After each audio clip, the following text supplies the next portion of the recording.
Okay, so for the record, we're here on, what is today's date? April 8th? 8th. 2025. Tuesday. Tuesday in the WWOZ studio. And we're speaking with Mr. Roland Doucette and Chief Alfred Doucette. And I'm Jordan Hirsch. I'm David Kunian. And so just so everybody has that on the record. So thank you all for being here. We're going to talk a lot about the Nite Cap, but we wanted to set that up just by asking you all about your background, starting with your parents and where you grew up.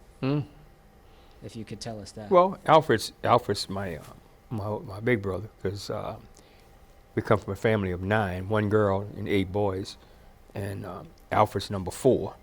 Right. And the brother picking order. I'm number 6. I'm sorry, number 6. So we started out back in the day.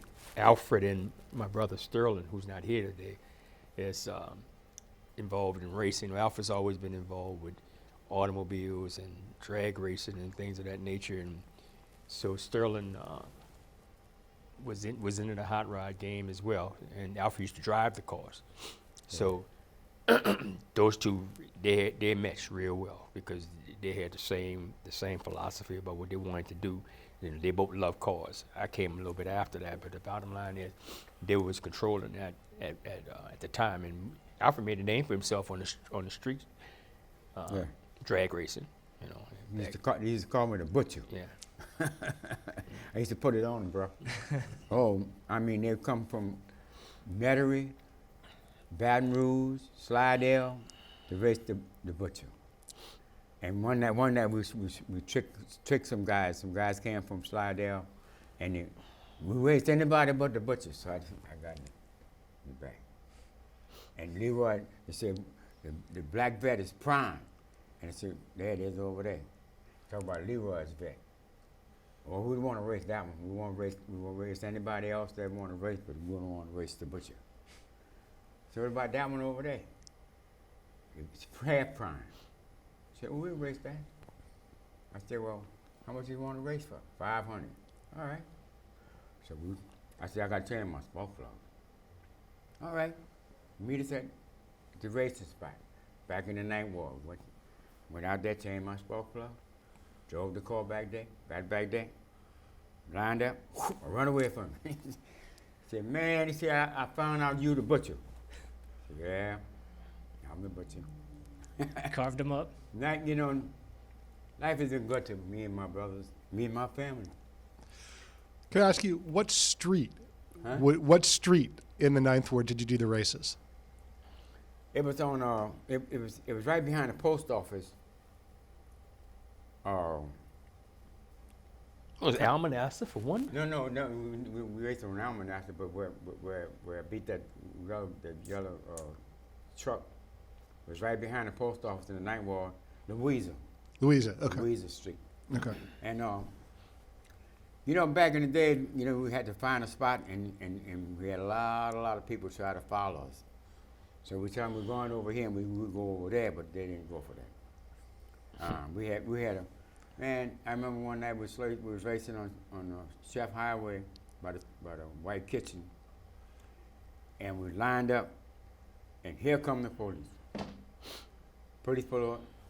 I just drove over slow, went on down the road, got away from them, come back around there. Everybody looking for me. I was in Slidell partying. I waited about 2 hours and I came back on this side. It wasn't, you know, back in the day, they take your car. Or they was taking those cars from those guys. And I wouldn't let them take that back. But we had a good life. You know, I had got into thoroughbred racing. I had a little filly named Coco Remedy. It was like a dog. I mean, that animal loved me so much, man. And I raced at the fairground, and it shin bucked her. Her bone in her front left leg popped up, so I couldn't race no more. I got away from the farm and got back into carpenter work. Got into Mardi Gras Indian. My oldest brother, he used to take and go in his pocket and pull out money and give the kids money to go buy beads and buy thread, not thread, buy beads and buy camels to make the patches. And when they make all the patches, he would assemble it. And he got me involved. And I got really involved. Because I saw the beauty of the Mardi Gras Indian. And I started singing for myself. And I did a thing called Marie Laveau, a song. 3 nights in a row, the woman came to me in my dream, woke me up, gave me the song. And I said, I'm gonna make an Indian soup, Marie Laveau. So I made the Indian soup, and I named it Marie. I named it Marie Laveau, and I made a burial scene, and I got into history. Me and school never did get along that good, but I had a lot of good teachers, lawyers. I had a lot of lawyer friends. Judges, I had 2, 3 of them. was good friends of mine, and kept me out of trouble. Good people, good friends to have. Yeah, they are. Good friends to have. Oh man, am I so glad that I met them people, because I mean I'm a carpenter. I build anything. And my dad was a carpenter, my grandfather was a carpenter, my mama's 6 brothers was carpenter. Ginger Ronslett taught me. I mean, I had people that wanted to grab by my hand and lead me straight. And I learned a lot. Did that help you when when the Nite Cap came around? When the Nite Cap, he came say, look, we got this building, we want to go in the bourbon business. I had a body and fender business going in my backyard. I was making $1,500 a week in the 60s out my backyard. And I had 2 people working with me. And he wrote to come and talk about the Nite Cap. I said, man, I don't want to fool with that, but I had money in the ground. See, I didn't believe in the bank. I dug a hole of money in the can, put in the ground. And, you know, I got involved with them. And we opened the Nite Cap. And, you know, I was the one that went out at night. Even though I was a carpenter in the daytime, I went out at night till 1, 2 o'clock in the morning. And I hung out Bourbon Street through the quarters. Wherever something was happening, I was there. He was running the music part, and we brought in a guy, Mellington. David Ruffin was the first act we brought in. David Ruffin was the first act. Mm-hmm. We brought in David Ruffin. And then I got involved because I knew all the bands, local bands, that was working for $8 an hour. And I told him about it, and I took it over. He took over the women, the waitresses in the bar. And Sterling did. Sterling did? Yeah, Sterling did all the hiring and firing. So it was Sterling, Roland, and Alfred. Yeah. You did 3. Okay. Yeah. Yeah. And you know, we made a successful business because each one of us did a job, and we did our job very well. I mean, the people loved us till the day. Till the day. What's her name? That old lady that came? I forgot her name. D. That was the Nite Cap recipient there, bro. That woman used to be the Nite Cap, and she remember the Swift movement. We gave a lot of bands a start. How did you get? Did your family run nightclubs? How did you get? No, How did you get into Now, this? I had a thing where I would never go to clubs around where I live. I always went uptown. We from the 7th Ward, and I didn't go to. We had some friends like the House of Joy on Prairie and Barracks, and Joy and Jeans and place. I didn't like that. I went uptown where nobody knew who I was, and I was sitting in this club that became the Nite Cap, and had a great time, man. The guy got in trouble. He's a gangster out of New York. He got in trouble and wound up losing the place for taxes, and I got this idea, and I sure would like to open up this club, and I went to talk to Alfred and Sterling, because I knew I couldn't handle it by myself. There was just no way I could do it by myself. So I talked to them about it, and they agreed to look into it. Then we had to get over the hurdle of the taxes that was due on the building, and Eddie Saper helped us out. Alfred was engaged to a young lady at the time, and her daddy had a political connection, and he got down to City Hall between he and Eddie, and then they negotiated a deal for us to get those taxes matter resolved so we can get the place open. And but our premise was that we wanted to make sure the things that if you got good entertainment,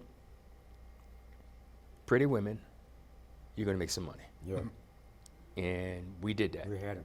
Man, we hold protected on. we protected our patrons as much as possible. We didn't allow guys like hanging in front of the building and stuff like that. We didn't allow that. No. So in the beginning, we had our share of fights just to keep the place open. You know what I mean? Guys would come in, want to smoke weed at the table, and now you can't do No, that here, wasn't bro. doing that. So every now and then you got to move furniture a little bit, you know. But you do what you do.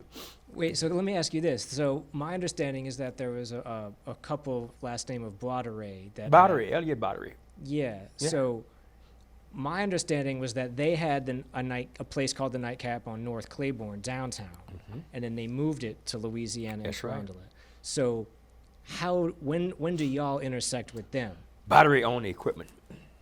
He owned the tables and chairs, and we got into this big humbug about the ice maker, remember? Right. And we bought all the equipment, and that was in the contract that all the was identified. bro. So when it came about, we had a problem with the machine, had to get it fixed. So we called the number on the machine. Guy came out and said, well, you didn't pay the rent. What rent? So then we went back and forth with the guy because we had a contract for the ice maker. So that's when we got into dispute with Battery. Elliot Battery was his name. You know, Right. he was a realtor, you know. And we got it resolved, but the fact of the matter is, you know, we had it on paper, all the equipment that we purchased, but we didn't have that serial number for that ice maker. So Right. he made good, but we had to get another one. He made good on it because we had to relinquish that ice maker to these guys because that was the machine, you know, and we didn't want to pay rent for something that we'd already purchased. So Right. it worked itself out. But so in other words, it's the Nite Cap. There was one downtown. They moved it up, and then you came uptown after they had.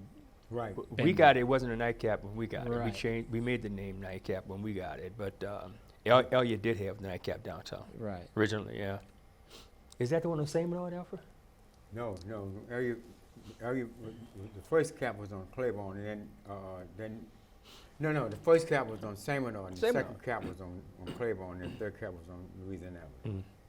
Because there's a big sign in that club on Salmon and Salmon Murray. Murray. Is that it? Marie. And Nite Cap. Right. Its original sign is on that wall. Some guys that bought this building and renovated and found two signs said the Nite Cap, and they thought we had the sign copyrighted, you know. And I told them, I said, no, we didn't have copyrighted, bro. I said, y'all spent a lot of money on that name. We would like to keep it going. I said, have at it. So they found the sign upstairs when they were renovating the building. Mm-hmm. That's wild. Yeah. Mm-hmm. Still there. You go there, you see They it. put it on the wall. It's still Yeah. there. Two signs. Can I backtrack a little bit? I want to keep going on Nite Cap, but I do want to ask about your family because you have some musician elders in your family. And, can you tell us about Salvador Doucette and other musicians in your family? Well, you talking about my Uncle My Uncle Salvador. Salvador? Yes. My Uncle Salvador played piano. And him and Renee never did hook up. Renee is my mama's brother. But my Uncle Renee was a saxophone player. And Renee worked every night on Bourbon Street. And he was carpenter in the daytime with us. And my Uncle Salvador would come by our house by my dad. But like, we never did have no music going on. Salvador, we didn't have no piano. Salvador would come there and we would sing.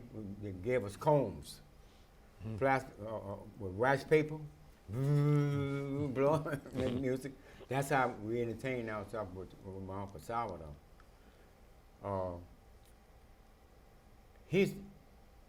I think he's still alive in California. I don't think so. Yeah. He is? I think he is still alive because I talked to Grace. I talked to Grace about a year ago, and she said, somebody here I want you to talk to, and I talked to him. Oh, yeah? Yeah. I do that. Yeah. I So talked your to Uncle him. Salvador's still alive. He's still alive. That's amazing. He was in Dave Bartholomew's band at one Right. time. Yeah. Yeah. He Yeah. was in there. He played with a lot of musicians that made it. And that was one thing that had me interested in the nightclub business because we had so much talent here. New Orleans got so much talent, man, and it ain't even funny. I mean, Look like somebody, you'd make up your mind to do something and it just goes blows up. Just be a hit. And you know, the Indian, like I tell them guys, and I got a lot of people that show like our show.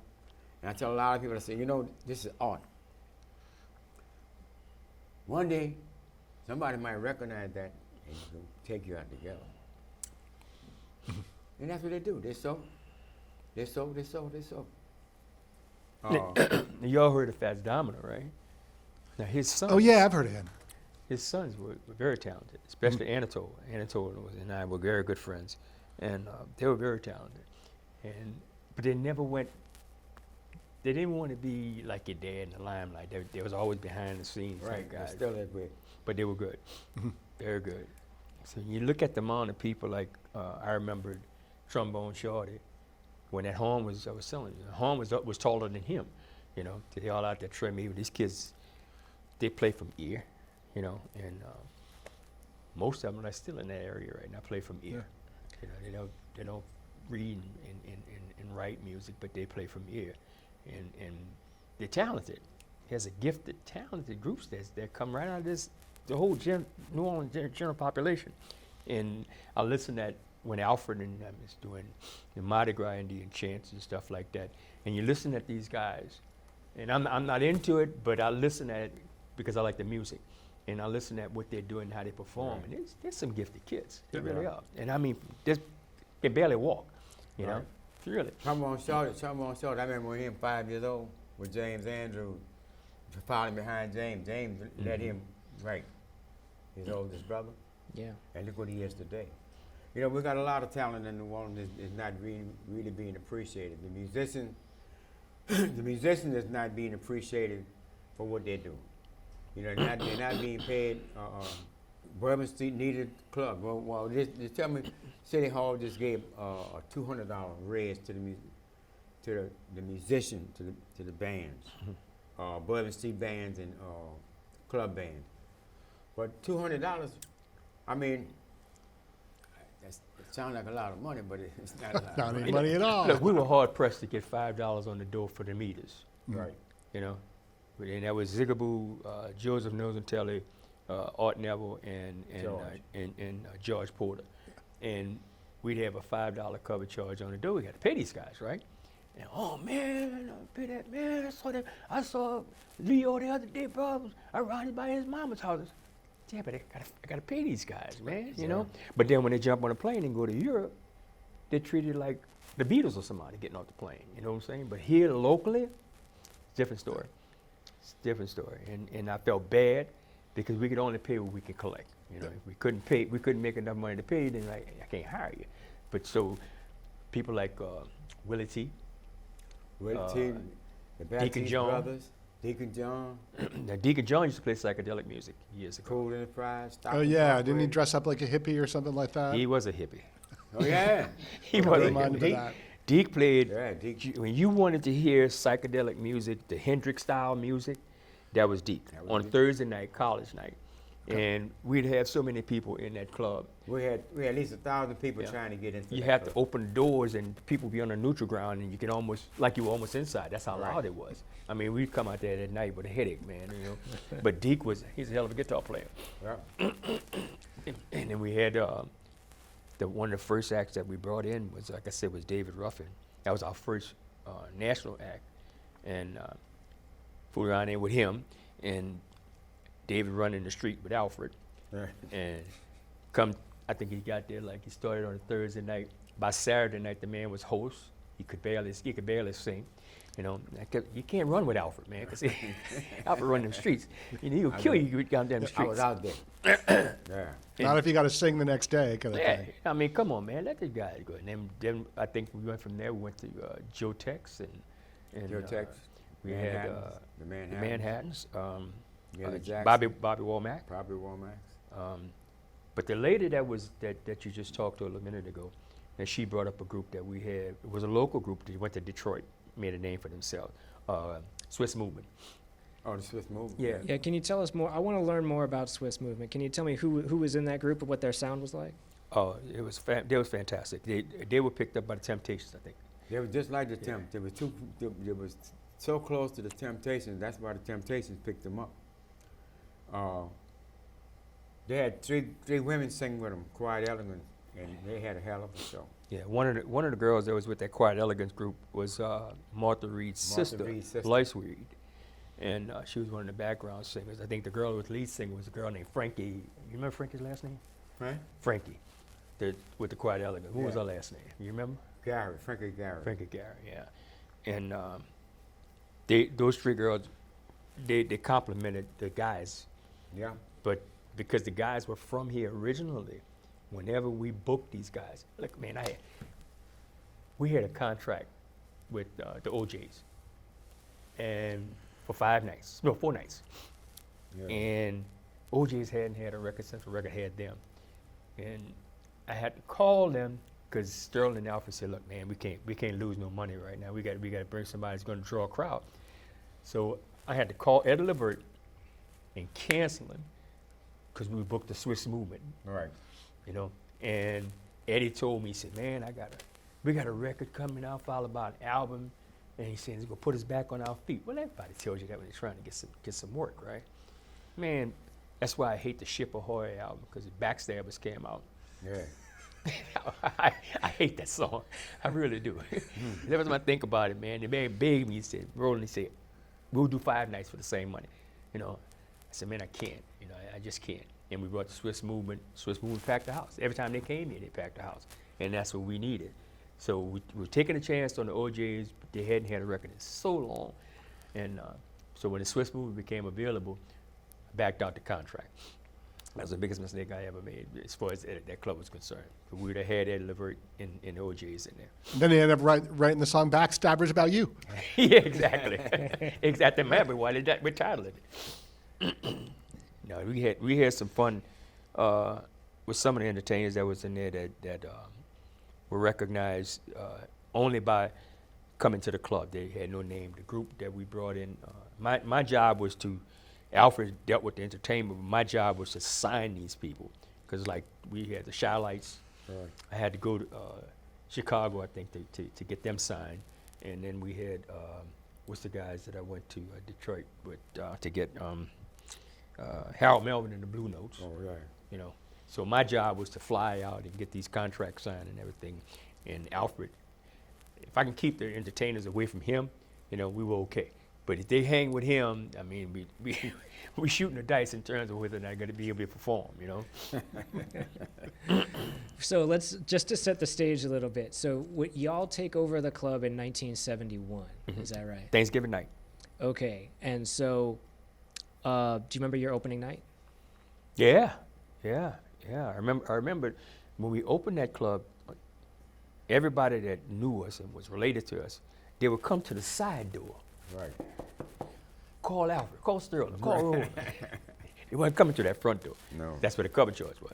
And he said, "Man, we can't do this." So Alfred put a curtain on the side door, so that way nobody could see us in there. You had to come through that front door. But it was, you know, it was all in fun, though, man. But the bottom line is, people, they want to have a good time. And my mother, especially when my mother and my stepfather would come up there, it was a badge of honor for us because she really enjoyed being up there. So whenever we had any type of major show or something like that, she would come up there and we'd have her table sitting right on front to where she could see everything that's going on. So that meant a lot to us. It really did. So can you give us a sense in 1971 of the context for the Nite Cap? So is Vernon still happening up on Louisiana Avenue at that time? Vernon? Who? There was a jazz club called Vernon's up the street that was in the 60s, but I don't know if it was still happening in 71. So that I was don't remember Vernon's. Okay. I remember down the street, Sandpipers, Sandpiper. but I don't remember Vernon's. was Ray the- Charles used to David play the was down the street. Sandpipers. Yeah. Mhm. Was the Robin Hood still? Robin Hood was Robin on Hood. Jackson and Simon Bolivar. Yeah. That was one of the clubs I used to frequent. Okay. Yeah. What- Yeah, like I said, I didn't hang too much downtown. I was always Yeah. uptown guy. Can you tell us a little something about the Robin Hood and what that scene Oh was? man, it was rough. you had to know what you're doing in the Robin Hood. But my oldest brother used to always tell us, say, if you're gonna go to a club or a bar or anywhere you're going, don't act like you're scared to be there, Right on. because you draw attention to yourself.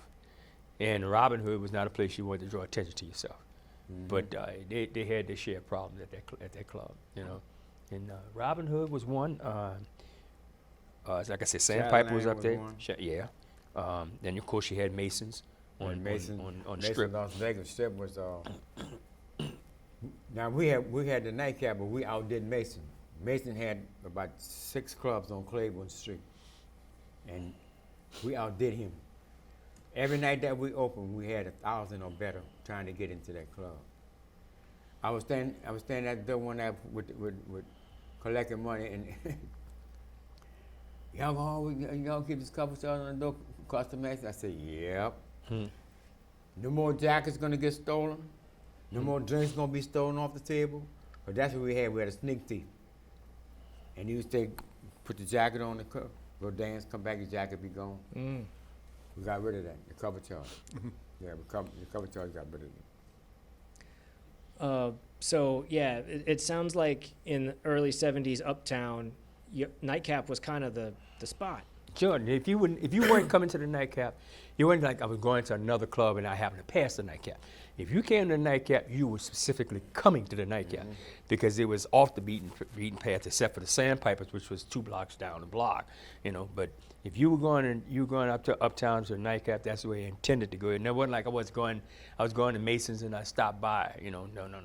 You were coming to the Nite Cap. Nite Cap. But that, like I said, the main thing was we kept a lot of good-looking women in that place. We had some of the prettiest women in New Orleans used to be in that place. And I remember one night I was on the door, and we started paying cab drivers a low $5 bonus for every load they drop. And I'm standing on the door, man. Who gets out the cab but Rod Stewart? I said, damn, does that look like Rod Stewart? He's staying there about 2 hours, man. Yeah. Couldn't get Neil Sedaka was another one. Neil Sedaka, Yeah, you know, and they knew the cab drivers. The people said, "Well, I want to have a good time. Where can I go?" Go to the Nite Cap, and they had a great time. And anytime you got artists like that, they didn't perform, but they would sit up there and just enjoy the music and a good time that people were having. 2 hours. Yeah, they spent at least 2 hours on that. So that did a lot for the club itself, our reputation, because like I said, we didn't allow people to congregate in front of the building, because if you got guys hanging out in front of the door, and we pride ourselves in making sure that our customers were safe. So you get women, maybe 3 or 4 women coming in a place at the same time. If you got a bunch of guys out there, somebody's going to make a comment or do something with their hands, you know. So we didn't allow that, and people knew that if guys knew my wife was coming up there with her girlfriend and stuff, I knew y'all gonna take care of me, and that's what we did. We made sure that they got in the place safe, they got back to their cars safe, and that was a part of it. And that's basically how we built that building up. That's just how we built that building And up. the fact that somebody like Rod Stewart or Neil Sedaka could come there and realize they weren't going to be bothered, they could hang out, Exactly. party, and just, That's right. no one's going to bug them. That Exactly. says something about your place. Yeah. Dr. John was one of our customers too. Yeah. Yeah, he used to hang with him and Aaron. Well, they played music together. You know, I mean, they did a lot of musical things together. RT and Aaron, and in fact, when the Meters did Fire on the Bayou album, they rehearsed that album in the Nite Cap. Right. I knew every record on that track before they even got it recorded, because I was the one that let them in there. I used to make my deliveries during the day, and they would come in and they would rehearse. So I knew every record that was on that album before it even came out. You know. Did you renovate the place when you got it? What did it look like inside? Well, we tried to. You know, yeah. Alfred and Sterling are master carpenters, and they wanted to renovate the place. But the guy who owned the building didn't want to. He gave us a long-term lease, but he didn't want to sell it. So he wanted to keep it for his family. So you can only put so much money. That's how Alfred wound up by doing Nite Cap 2. Right. You know, on Dorgenois and Washington. It was the old Ernst supermarket, and Alfred renovated it and made it a nightclub. And in fact, he and I went to Atlanta because he wanted to put carpets not only on the floor but on the wall. Wow. Yeah. So we had to get. That was a mistake. We had to make that. But we had to- tough to clean. That's got to come off. got a rubber backing on it. You want fewer rubber. absorbent surfaces in the Well, they got club. they got a rubber Smoke. back, and It if catch on it catch fire. fire, Yeah. that rubber Rubber. in the back of those things, man, it was We was about 3 weeks from opening the club, and we had We had a big show book. We had to take that carpet off the wall and replace it without backing. Yeah, that rubber backing was the thing that was a deterrent for as the fire department was concerned. Yeah. And then you get a reputation, and sometimes guys like in the police department, and one of the reasons why I joined the police department for that reason, the guys that was working uptown, for some reason or other, they just kept harassing us. No, we got to put an end to this stuff. And they would find reasons. One time they made an arrest on a guy, and they said he was a juvenile. Wasn't, But they were looking for excuses, and I don't know what it was. I don't know if it was racism or what the hell it was, but they would look like every other night. And that'll kill your business if the police is always coming to your place. That'll kill your business. So we had to put an end to that, and we did. But and that was one of the reasons why I joined the police department, because of what they were doing up there. And I said, you know what? If I joined the police department, I would never do people like that they did us. It was unfortunate, but they did. Did they eventually stop, or did Oh no, we stopped them. You stopped. Oh Okay. yeah, we stopped them. Oh yeah, we stopped it, man. That's what made me open the other club, to get out that district, because there was so much hell over there. We moved down on Washington Avenue, but it was a bigger room. I turned that place into a skating rink. I had people 3, 4 o'clock in the morning with a cocktail in their hand on roller skates, busting it behind. There's a lot I want to unpack here. Huh? Okay, so let's just go with roller disco for now. So can you tell us about the origin of the skating rink and how that happened? That's his idea. Well, I married a girl out of Abbeville, and we went by to Abbeville one Friday like we normally do, and her mama was going skating that Sunday.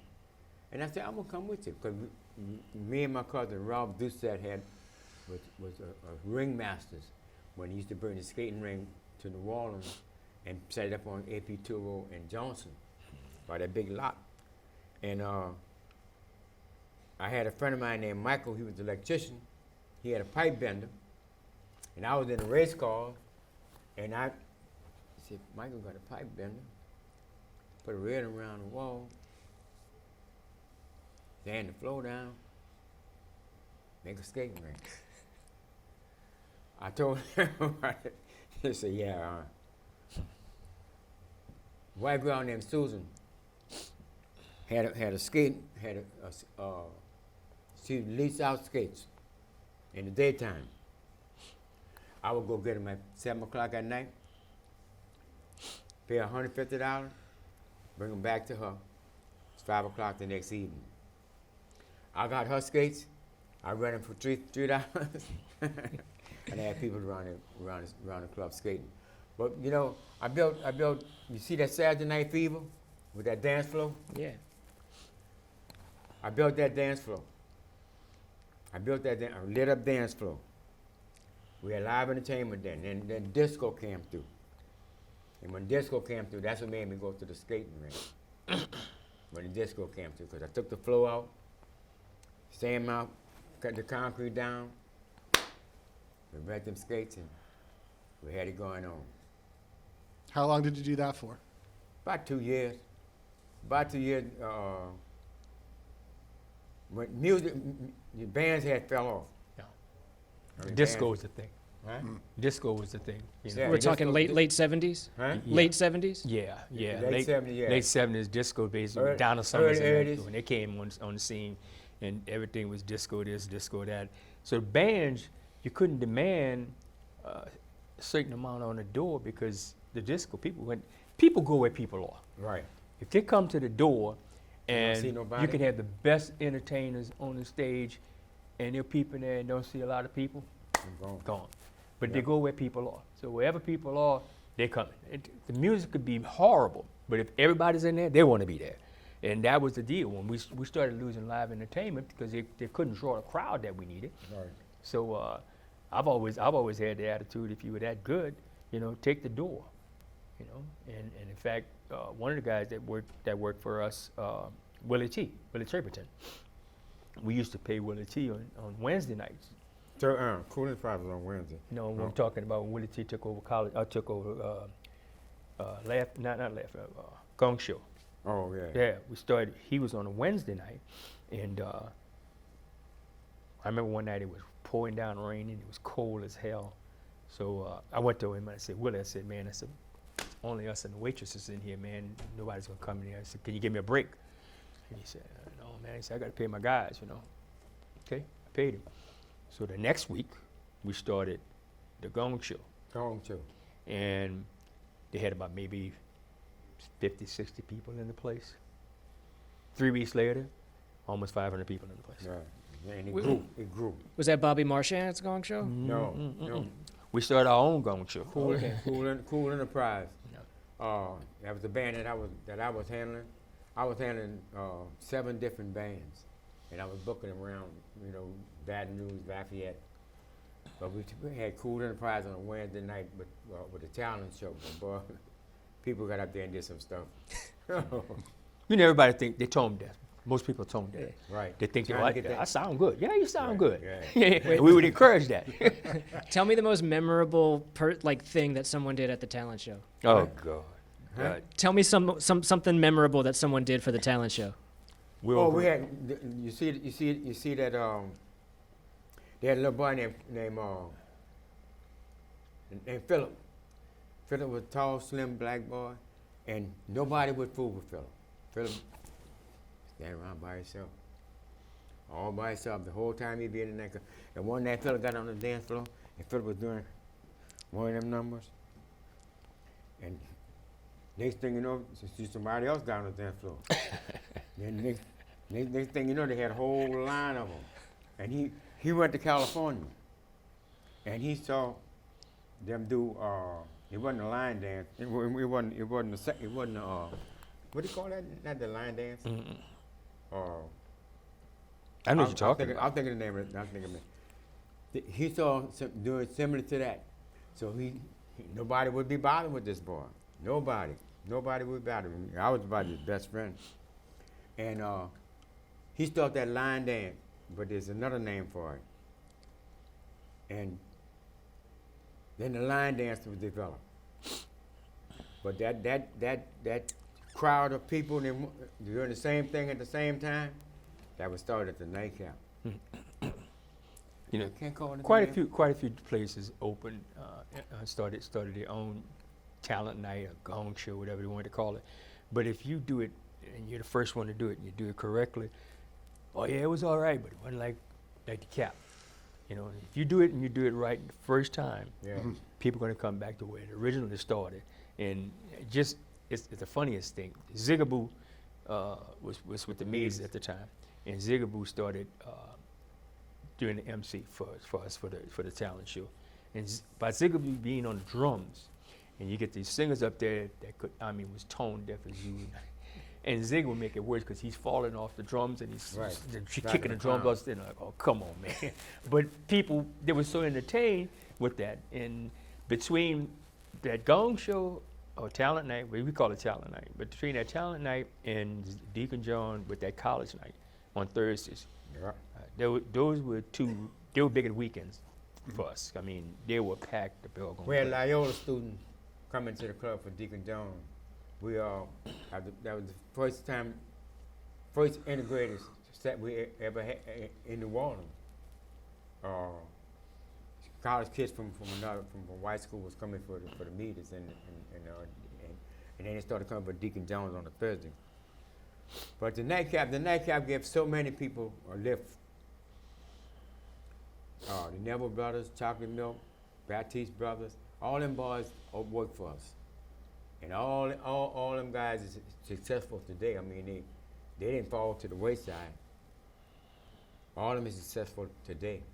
And the Nite Cap had a lot to do with that because we gave them opportunity to be people to recognize their talent, you know. You know, over the years, you met so many people, especially at our age, and it does your heart good.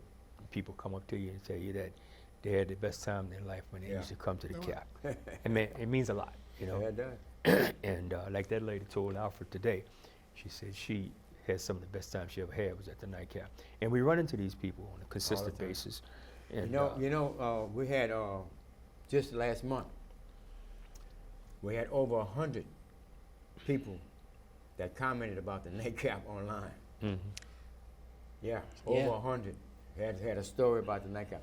I said, I'm gonna put online. What kind of story you know about me? I write a book. You know what I'm saying? Yeah. All them comments. Oh, they got a lot of stories out there. But you know, things the streets are not safe anymore. People they don't go out as much as used to. It's too much. It's just too violent out here in the streets. So I'm praying that my nephew can make that work uptown. But hardest thing is to get people to come out. You know, and I'm talking about consistently. You know, you can get people to maybe on a Saturday night to go out or a Friday night to go out, take their wife or girlfriend, whatever. But when you talk about during the week, you know, we turned a club that was doing not just the weekend. We turned into a Monday, 5 and a 6 night business. Wednesday, Friday, Thursday, Sunday, Saturday, all those nights. We had over 500 people trying to get in that club. We had the spot. Mason, like I said, Mason Las Vegas Strip. Mason put all those clubs over there, but he wasn't in competition with us. We had all the people over there at Boston. When we closed up, that's where I went, by Mason. 2 o'clock, 3 o'clock in the morning. There's Mason and there's another guy named Prout, Alhambra on Claiborne and St. Anne. And I remember when Alfred was going to get tables and chairs for the Nite Cap too, and with Prout and Ferdinand was looking at these big chairs with the big armrests and all that. Well, you can't deal with volume. You know, you got to have, when you're talking about a bar, you want to have this table just big enough. Put a glass on it. You know, you're not serving food, so you don't have to have a big old wide table. Just something big enough to put 4 people could put their glass on the table, or maybe an ashtray. And my brother Sterling would make sure that those waitresses, if that ashtray is empty, don't worry about it. Go wipe it anyway. You're just constantly going back to that table. You understand? And you encourage people to buy more. Now the other thing is, some of the stuff that Alfred did, kind of like, we didn't appreciate that. Alfred turned the air conditioner off sometimes. Yeah.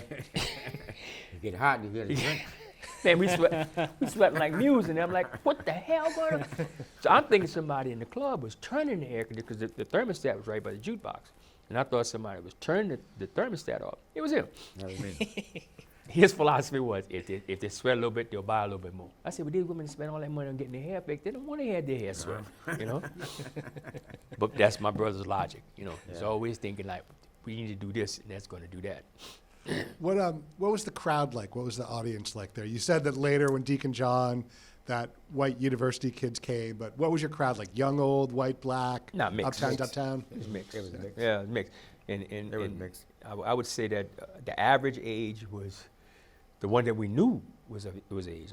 Every now and then you got some girls came in there with the phony IDs, but the average age I would say was 22, 23 years old to about maybe about 40, 45, you know? And because those are the people that will come on the street more than one night a week, you know? Right. And that's what you wanted. Right. But I keep going back to it, but if you keep pretty women in that place, Yeah. guys are coming. Right. Yeah, they're coming, I guarantee you. And we had a lot of beautiful women in that place. And our waitresses, we had some good-looking waitresses. Yes, we did. Yep. I want to ask a little more about the meters, if I could. So, like, they started at that club before y'all. Oh, no, they were established. They were established, yeah. and they'd had some big records out by Yeah. '71. Yeah. And so, you'd mentioned before about people hesitant to pay a cover charge because that wasn't part of the normal deal. Well, they knew them. Yeah. You know, they knew these guys. They were in the neighborhood with them. You know, they played ball with them, whatever the case may be. And so they didn't want to spend any money to go see them when I just left their house. Right. You know, so that was Every that day. was the logic. But the fact of the matter is, you know, they didn't understand. I still got to pay these guys. You know, they got families to feed. Take care. They didn't want to hear that. But I remember we started out with a house band by the name of Sam Henry and the Soul Machine. Oh, Sam. Yeah, big tall Tall guy. guy. Never heard by Sam. Yeah. Hell of an organist, yeah. And we started out, that was our house band when we started out. And Sam was a great musician. And what's the guy Willie used to sing with them, Alfred, with Sam? Well, his first name was Willie something, I can't Willie remember. West? Willie West. Willie West. Willie West, yeah. Yeah. And, Matter of fact, I talked to Willie West about 3 weeks ago. did you? Yeah, he's in Chicago. That's where he's at? Yes, he lives in Chicago. I mean, I was on the road with I was singing at the time. I was on the road with King Floyd. Wait, And- hang on. You were a singer and you sang with King Floyd. Mhm, How yeah. come we just got here? Tell me about yeah. that. I was, I started singing with Floyd, and I think when he came out with Groove Me, I think Groove was Me, the, yeah. and we had a band by the name of it was World Blues. We changed the name to the Rhythm Masters, and these were all guys that were music. They were music masters. They can write music. They can read. So when we did a rehearsal, one guy from the horn section would come in and he'd write all the Sure. parts down. And so when the other guys come in for the rehearsal, it's like, you got it? Yeah, 1, 2, 3, and kick it off. So we were able to keep changing the songs, because a lot of times there was guys, the band just say the same song over and over again, and it gets stale. We Right. wouldn't let it get stale. And then they had to learn Floyd's music. And the problem with Floyd is that Floyd was a great performer. He really was. But Floyd, I don't know, man. He had that big head, and he thought that, hey, look, everybody loves me. Yeah, but you can't. I think we did. What's that boy name? That Soul Train. And Don Cornelius was interviewing him, and he said, yeah, it's just a simple question. Floyd, he said, who writes all your material? And he said, you see, Don, I writes all my hits. And Cornelius said, let's have a round of applause for King Floyd. That was the end of the interview, and I'm like, oh, gosh, man, come on, man. Mhm. But we had an awesome band, and I remember we played a club in Pensacola called the 501 Club, and it seats about maybe 1,000 people. And it's a big club, and we were really having a good time in there, man. And when Floyd got on stage, he started putting his finger to his ear like he couldn't hear the monitor, and he held a band against for that, like they weren't playing the way they were supposed to. But that was his attitude. Great musician. He was a talented musician, but that boy there, I'll tell you, I love him to death, but he sure had attitude. And when he did that to Cornelius, I'm like, come on, man, don't do that. And this guy don't need you. You need him. He's already established. You're trying to get to where he's at. But we did tours where we would go maybe the southern region. We would hit maybe Georgia, Texas, and maybe Florida. On the weekend, we go on a Thursday. We leave on a Wednesday, and we do Thursday night here, Friday night somewhere else, Saturday night somewhere else, and we travel. But the band, those guys had families. They couldn't afford to spend money on hotels and stuff. So I would get a hotel room just for them to be able to shower and maybe crash on the sofa or on the floor somewhere. And but that got old after a while. Most of these guys had to actually sleep inside the band with all the equipment and stuff because they didn't have the money. It was fun, but it was still hard. And I enjoyed my time out there with them. I really did. And people like I'm trying to think that boy. I think it was Dabon. I think Dabon was one of the guys with our group, and Herman Ernest, I think Herman Ernest was playing drums back then. But talented musicians, man. They had a good band. Yeah, 3 of the guys that was playing was the horn section. They were all graduates from Xavier University in music, so they were talented. They had all the talent. We had the guy that played congos, Eddie Folk. Right. Eddie Folk played congos for Al Green. Yeah. He had this big, wide brim leather hat.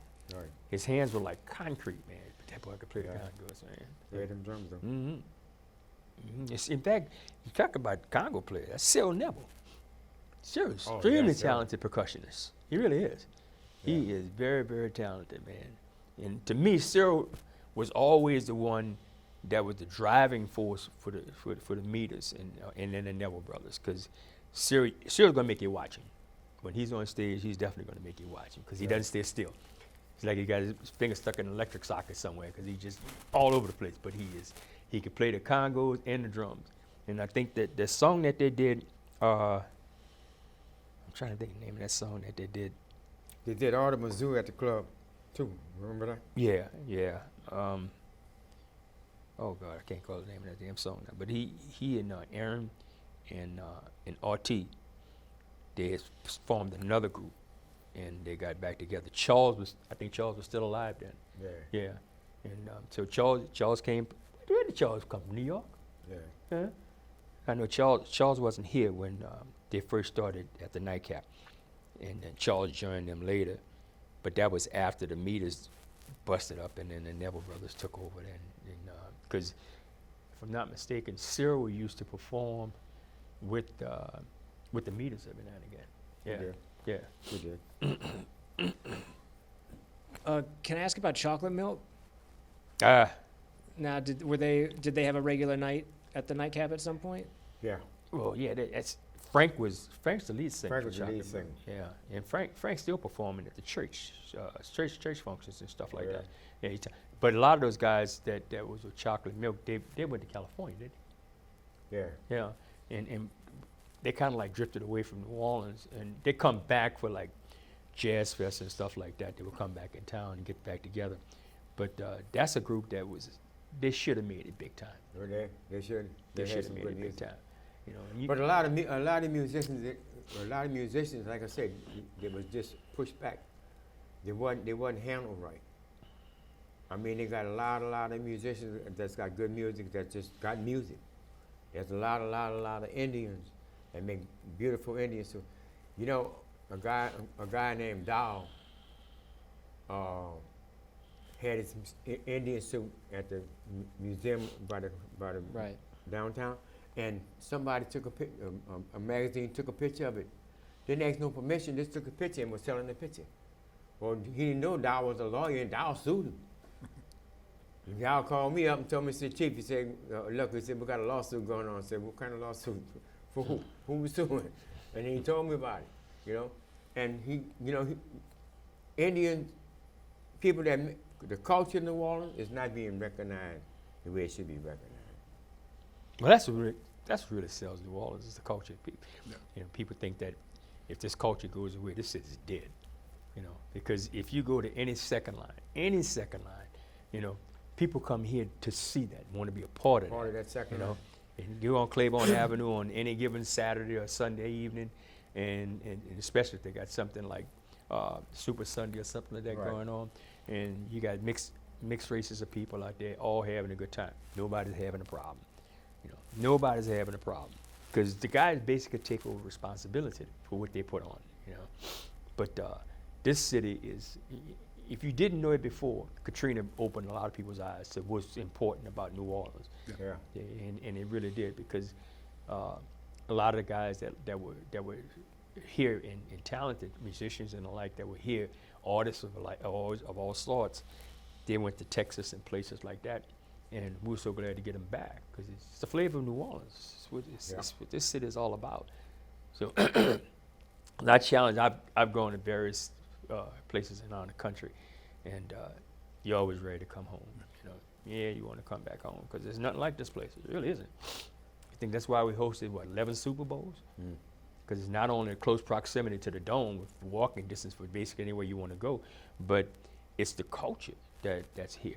You know, and especially people see, y'all make groceries? Yeah, we do. We don't buy, we make groceries. That's what we do here.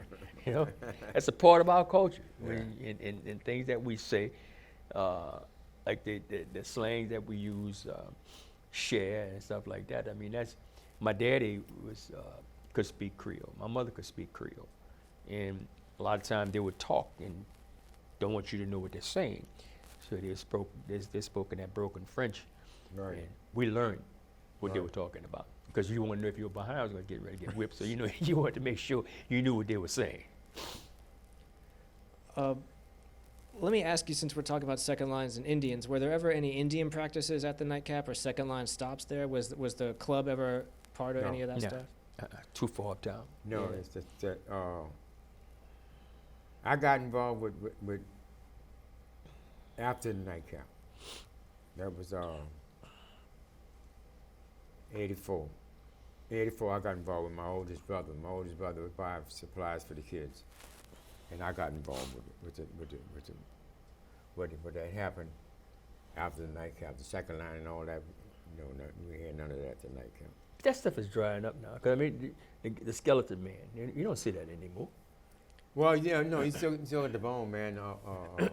That boy plays accordion. Sun Pie. Sun Pie. You know, he got a bone game. They got a couple of bone games. Man, still my wife's scared to death still of running that. around. She's scared to But death. You know, She's that's scared how to Mardi Gras got started. In my neighborhood, we had Rip would wear long John underwear and white mustard on his behind, and that's how he would represent Mardi Gras. Henry would go in the woods and catch wild animals and make a wild man suit. And we had Jabby, used to work for my daddy. Jabby would make Indian suits. Jabby would go to Florida and catch fish and wash the fish scale and sew them and make sequins. You know, that's how we made our Mardi Gras. And me and my family, blue jeans and a plaid shirt, That's Mardi Gras. cowboy boots and the Claiborne Avenue. That was our Mardi Gras. Claiborne under the trees, and then the interstate We took. used to go to Claiborne Street. all that out. Claiborne Street was where everybody met at. Everybody met on Claiborne Street. And, you know, it ain't too much different today because they're still doing the same thing. The violence done went away pretty much. It used to fight. They don't do that no more. And what street Claiborne. was that where Claiborne. y'all lived? Oh, we lived on Johnson. Okay. We stayed lived on on Johnson, Johnson Street. in between Esplanade and Telerex. And but Mardi Gras Day, we look forward to the plaid shirts and the new blue jeans, Right. and you know, we go on Claiborne Avenue, man, under the trees, and you want to see everybody. That's where you would go. It's on Claiborne Avenue for Mardi Gras Day. I mean, everybody who was somebody in New Orleans would be underneath those trees, and then the interstate took and wiped that out. And there was some talk back when Blakely was here, of revamping that and making that, reconfiguring that to make sure that they can open that back up. But that's gone. You kill all that. Oh, yeah, they killed All those businesses are gone. I think the only person that's still in that area and flourishing would be like Charbonnet Funeral Home. You know, but Well, and it killed the Nite Cap. You know, the Nite Cap was on the 1200 block on the riverside where they put the on-ramp. Right. We had an uncle that had a barber shop on Claiborne too. Between St. Tomato, that one? Huh? Not tomato. No. Tomatoes on St. Anthony Street. Yeah. No, I'm talking about on Claiborne between St. Philip and Ursuline. He had a barber shop. I got it. Shit, man, it's gonna come to me. But the bottom line is that was our uncle who was over there on Claiborne. But back then, you had places like Navarra's and some of the best po' boys you're gonna find anywhere in the city was right there on Claiborne. Yeah. You know, Vocason was on Claiborne too, wasn't it? Vocason is on Salmon Still at. Was always on Salmon Art? Who? Yeah, but Yeah. I didn't know. I have never known him to be on Claiborne. No, but you had what's that place you used to have? They had like 4 or 5 different places you can get. Muleys was off Muley. Claiborne. Yeah. That was on La Harpe Street, La Perouse or La Harpe, right off of Claiborne. Roma. Yeah, but they had some of the best food. Talking about places like Willie Mays and stuff like that, but it's hard. You were hard pressed to not find a good place to eat in New Orleans back then. Everybody had good food. They really did. And then they had this guy who had the TV show for a little while. Always wore the captain hat all the time. Around the corner from the Circle Food Store on La Harpe and Robinson. Austin Leslie. Austin. Huh? Austin Leslie. Uh-huh. And when he Remember him. yeah, he did his homework. He did his homework. Because I mean, at my age, man, I'm starting to get those brain cells is leaving me, and I'm hard pressed to remember that far back. I can't remember what I did yesterday. So, but no, I'm glad you remember this guy, because Austin did well with that TV show for a little while. Yeah. He really did. Yeah, he did. And in fact, the guy he's talking about, Tomato, is a cousin of ours, Mercadale. His sister was on Fred Sanford. Yeah. Yeah, she was. She did a few stints on Fred Sanford and Son. What's that? Janae? Jermaine. Yeah. Can you tell us a little bit about the neighborhood around the Nite Cap? You know, it had been a white club back in the 40s and It 50s. Mm-hmm. and then the Blooderays took it over, and then obviously y'all took it over. Can you give us a sense of like the life of the surrounding area and over y'all were there for a decade or so, it sounds like. KB was on the corner, Claiborne, Louisiana. That was Cass and Bestoff originally when we came in there, wasn't it? Was it Cass and Bestoff then? Yeah, it's Casting Best. It's Cass and Bestoff when we originally We started. had good neighbors. Yeah, then we had a crackling place right back door, the backside of the Nite Cap. Right. Yeah, you used to get people used to come there and get crackling all the time. There was a place on South Claiborne, Lexus Chicken. Yeah, Lexus. Oh yeah. Oh man, boy had a bad They had a attitude. But touch- that boy, they had a touch on he that had the chicken. best fried chicken, man. Yeah. Oh man, you didn't want to go anywhere else to get fried chicken but the Lexus. Right. He was, and he put in the bag, wasn't no fancy with styrofoam place. Brown bag. Yep. No, put it in the bag. But you had, we had Sandpipers down the street. The neighborhood, I think, for the most part, was quiet. I don't think they had a lot of young children in the area, and so the neighborhood is relatively quiet. But it worked out for us. We had a service station that was across the street from us, so that helped us with parking. We used to use the parking lot at Cass and Bestoff, The filling station across the street, and then the streets were so wide and large, so a lot of people were able to park on the street. But our main focus was to make sure that no one had a problem coming in or out of the place. That was our priorities, and we stuck true to that. And like I said, initially when we first started, we had our share problem, because guys were used to doing what they wanted to do, and we wasn't having that. So like I said, a few times, you have to move some furniture and stuff from time to time to get things done. But we got it done. But the whole premise was we're going to make sure that women can come in this place and be protected and to have a great time without having any fear of anybody doing them anything like that. And we stayed true to that. And as it turned out, the business just kept growing, and it really did.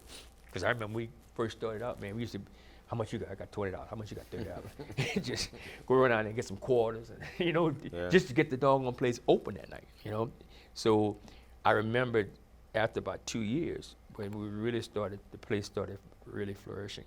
I got this idea because one of the customers came in and presented an idea to me to buy the business, And back then he was like offering $150,000 to buy the business. And I talked to Alfred Sterling about it. And Alfred jumped that house. Man, all these years been fighting to get this place going. Now you want to sell it? I said, but Alfred, you don't sell a horse when he's got a broken leg. You sell it while he's running, But the deal was, whatever majority say, that's what we did. So Sterling backed him up. That's my brothers. What I'm gonna do? I leave it alone. But I sure now wish we'd have got that $150,000 at the time, because we could did a whole lot more with it. Things turns out, but I think for the best. I think as time went on, I think that I have no regrets in terms of what we did uptown and how that worked out, and the memories that we had, and the people that we met. And that's not just local people, the people we met from out of town. Out of state. Yeah. We had the group that I brought them in from North Carolina called the Waller family. Right. And these were all family members. But the young kids, they barely can get in the place because they were so young, but they were talented musicians. They were extremely talented. Right. But the people didn't know them. So you had to go the first 2 nights, where that word of mouth would get out there. Hey, man, these kids are good. We did the same thing. You would think that New Orleans is a jazz city. We had jazz acts couldn't draw flies, man. Ooh. Norman Connors. We had Norman Connors. Norman Connors could not draw flies, and the man was talented as hell. He's a hell of a jazz musician. Couldn't draw it. You would say, well, you in New Orleans? Didn't it snow or was it rain? No, that was Mel and Tim. We had them at the Circle Circle Theater. Opening night, man, it snowed. You got these 2 brothers in there, man. Mel and Tim had a song called "Starting All Over Again," and Alfred and I and the band were the only one in the whole doggone Circle Theater. And I was like, Wound up leaving there, went back to the Nite Cap. That's when I met not met my wife, but my wife and I went to school together. But that's when we started dating that night. And 50 years last March, we 50 just celebrated 50 years. 50 years. All right. Nice. So, I want to ask, what were the fashions like that people would dress in to go Bell to the bottoms. nightcap? Bell bottom? platform shoes, you know, bell-bottom platform shoes. I mean, you Wear didn't. proper attire. Yeah, Okay. yeah. When Yeah, you didn't we allow didn't anybody allow come no there with tank t-shirts tops and and t-shirts. no. No, we didn't allow that. No. I mean, there was a certain respectability that we tried to bring to the place, and our patrons knew that there's certain things we just weren't gonna allow, and it turned out that it worked in our benefit because they felt comfortable, Right. you know. But no, that the style. I remember David Ruffin when he came on stage, I was behind the board, and I told my brother still, I said, God damn, say that boy's shoes tall, but he had first time we saw platform shoes. Right. He was from Detroit, and he had them big stacked platform shoes on, and David's already tall. Right. So with them shoes, I mean, and I didn't realize until I looked down at his feet, and I said, God damn, what the shoes this boy's got. It looked like Frankenstein shoes, man, you know? And why did you have to close it, or why did you have to move it over to Washington? The place got old. They wanted to keep their wives. I didn't want to get out the business. I found that place, and it was a bigger place, and we was doing international entertainment. And I thought we can keep it going, but they wanted to keep their wives, so they got out, and I stuck it out for a year and a half after they got out. But they was taking all the money, and I said, no, I done made too much money at Nightcap 1 to let this Nightcap 2 take it away. Yeah, it was just that the place deteriorated, Right. and the guy that owned it wouldn't sell the business, you know, because Alfred and Sterling could have renovated that place and made it fabulous, Right. but and by doing all the work themselves. But the guy wouldn't sell it, and you couldn't. Logically, it didn't make sense to put, you know, an abundance of money into a building that you don't own, you Right. know. And he said he would give us a long-term lease, but you still own it back. That didn't work for me. Yeah. That did not work for me. Okay. Do you have anything else you wanted to? Anything else? Let me check my little crib sheet. Well, let me ask you this, since you had mentioned your nephew, but on the mic we haven't explained what that means. So your nephew Curtis is the person who recently reopened the Dewdrop Inn. Oh yeah. Mm-hmm. And I wonder, did y'all go to the original Dewdrop?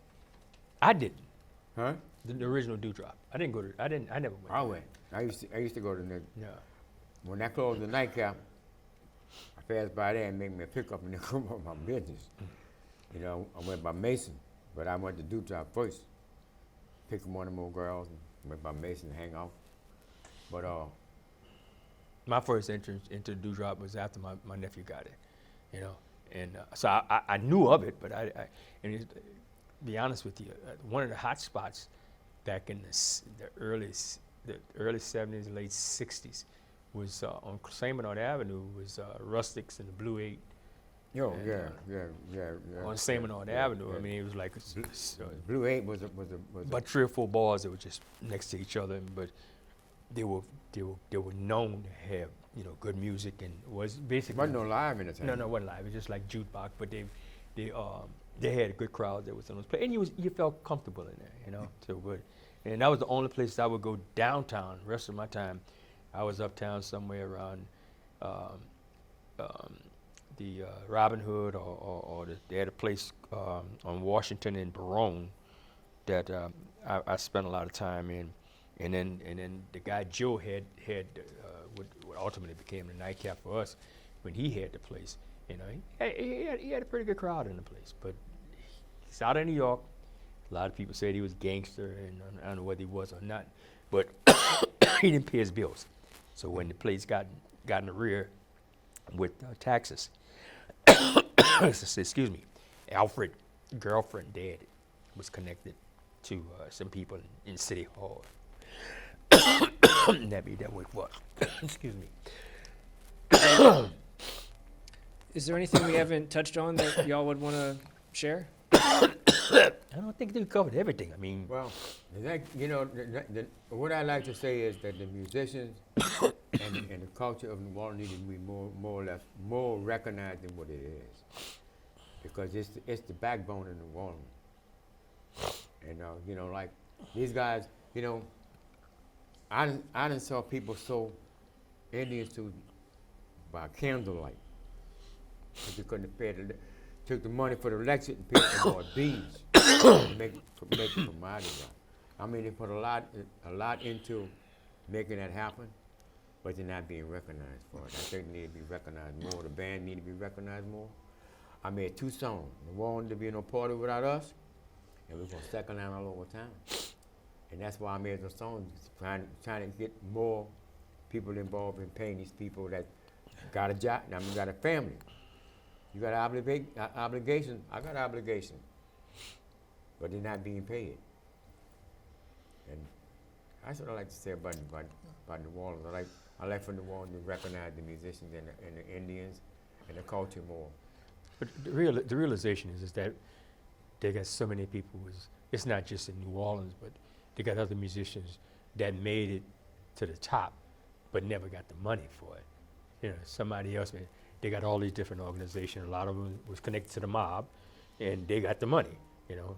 And so the only way they can make money, they had to go on the road and perform, because they couldn't make any money off the records that they were making. You know? So like it wasn't just me. In fact, if you look, in New Orleans, if you look at somebody like Chuck Berry whenever he traveled, him and his guitar, he didn't have an entourage. He didn't have a band. Whatever the local bands was, that's what Chuck would use, you know. And they had to keep it low down, just in terms of that budget. They had to keep it as low as possible, because they couldn't make the money on what they was actually. And not Lloyd Price.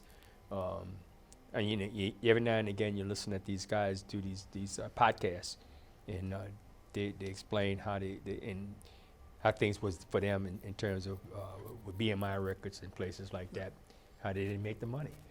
You know, and Aaron Neville was another one. You know, Aaron made it all the way to what's his name? Art Link, not Art Link. What's this guy had the variety show on once a week, and Art made it all the way up to his show, and he was the one that introduced the Beatles and all of these people, but Art never. And Sullivan. Yeah. Yeah, excuse my brain for it, man. But yeah, Ed Sullivan. I mean, that's as big as you can get when you go into the Sullivan show. Right. Yeah. You know, and he introduced Tiger Woods and as a kid, and Bob. I think it was Bob Hope and Ed Sullivan was on TV one night with Tiger Woods as a kid, and that's the type of the caliber of people that this man drew. They didn't make no money. Aaron didn't start making money until he got to be in what, 30-something years old? Right. Before he started making, and then he didn't make any real money until he started, I think, with Linda Ronstadt when he started performing. There's that story of Aaron, you know, having a #1 hit with "Tell It Like It Is." He's literally working right over there on the Steve door, unloading ships. You know. That's right. So. That's right. That's right. They had a club on Bayou Road. It was on Claiborne, North Claiborne, between Esplanade and Bayou Road. It was called the Sands. The Sandpiper. Yeah, not Sandpiper. Not Sandpiper's on Claiborne It's on Avenue. Claiborne. No, this is called the Sands, Desert Sands. Desert Sands. Yeah, and Cyril and Art and them, they used to perform in a little bitty place, you know, but they couldn't make any money here. They had to leave here to make a living, you know. That's All the unfortunate. musicians got to leave here to make a dollar. Eddie Bowie and all them guys. All of them. Anybody that's playing in the band, all the second line bands and stuff, they got to leave out of here to make a dollar, and that's really a shame because it's originally here. Well, that makes me wonder, like, one of the few people who were making money in this time period in New Orleans was Alan Toussaint. Mm-hmm. And I wonder, did he come through the Nite Cap? Did y'all have a He came through relationship there, with but him? he never performed. Yeah. No. I knew Alan pretty good because I worked in his studio, carpenter. I did some carpenter work. Ronstadt got a job over there. I did some renovation for him. That's how I got to meet Alan Toussaint. But Alan Toussaint wasn't much of a club hanger. He worked too hard. He did. He was always working. He did. Yeah, he was always And in then that his studio. mindset is a bit different than that nightlife thing. That wasn't his thing at all. But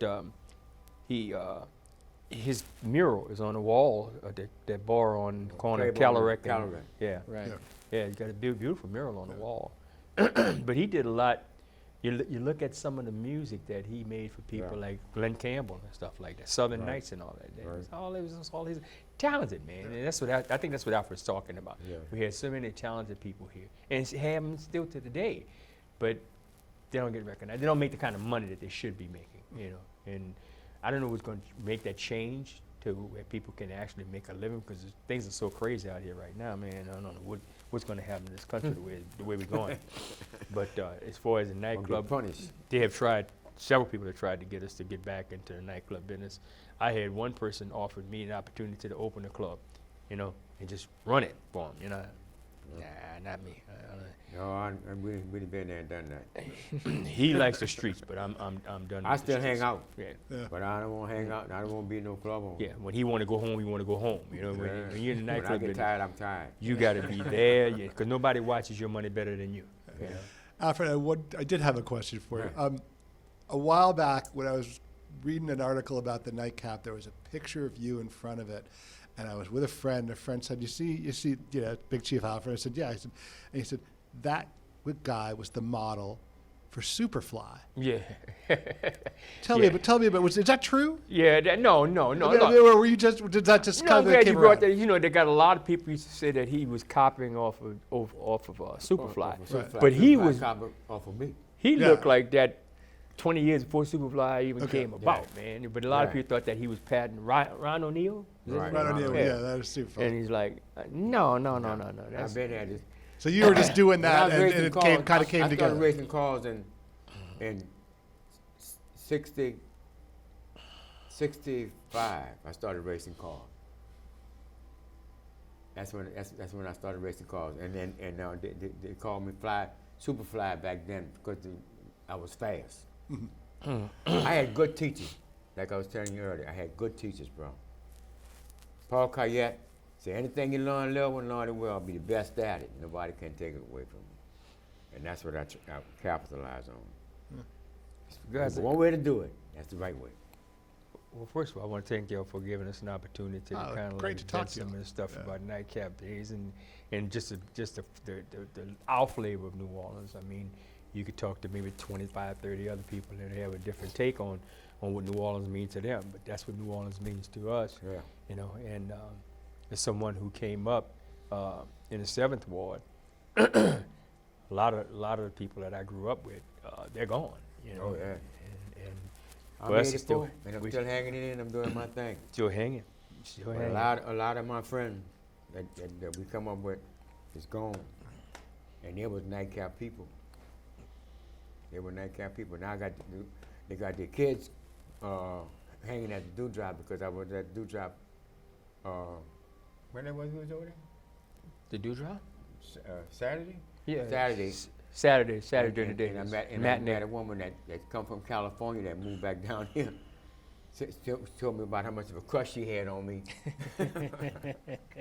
I said, "You still got that crush?" She said, "No, I'm married and got 7 kids." I said, "Well, You don't I'm want glad that you don't have that crush. crush no more." No, you don't want that crush. I drive by the lot that was the Nite Cap every so often because Yeah. going back and forth. I think about the place. And what the Carnival, place was. Louisiana. Yeah. Mm-hmm. Yeah, because I think about what that corner was like back then versus, the fact that there's nothing on it now, and Oh, there's a the lot now. rallies is gone, Yeah. that's gone, and the filling station's closed. And Yeah, the filling station, But we had a dog, Rusty. Rusty. Alfred had a Cayule he yeah. got it from out the street somewhere, just a regular old He used to Cayule want of people mutt. home. He would come there every night, and when the club, he knew when the club was Club was closing, and he'd come sit by the back door, and when that side door opened, he'd go right past the customers as they were coming out. He was going in his spot, Right. you know. Always used the urinal in the men's room. I swear. And I'll tell you where. They had churches on the corner, churches chicken. Now you couldn't give him nothing with a Popeyes bag. No. If it was in a Popeyes bag, he wasn't eating it. It was only in the something with churches. pepper. Yeah. Somebody gave him something that was hot with pepper. He was mixed And- with Cayule and German Shepherd. Smart as hell. Smart as hell. But that little dog, man, I They tell would you, bring people home, man. he was something That's Them else. girls, like them girls had to go to the project. Where's Dust at? If you're looking for him. And you walk escort? him home, and you come back, mommy.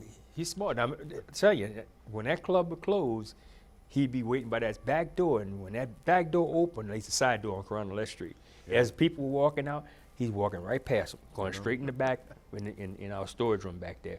But during the he stayed in the club all night, and he used the urinal or whatever. He did. Never messed up inside the place. No. That's, I mean, I don't know, man. Some of the stuff you think about, and he came to mind just instantly because I'm thinking about when I thought about the dog that you got. Sonny? Yeah. Alfred has this thing with animals, man. He loves animals, and whether it's horses, dogs, he loves animals. I like you know. animals. In fact, he got a big old. Animals and girls really get along very well. Yeah. Anyway, thank you. And guys. with that, Yeah, thank you Yeah, guys. thank you all. appreciate We thank really you gentlemen appreciate very much. this. We really appreciate George, it. Thank you. pleasure meeting you, man. Likewise. Pleasure meeting you, big brother. Thank you so much. Appreciate you, man. Appreciate y'all so much.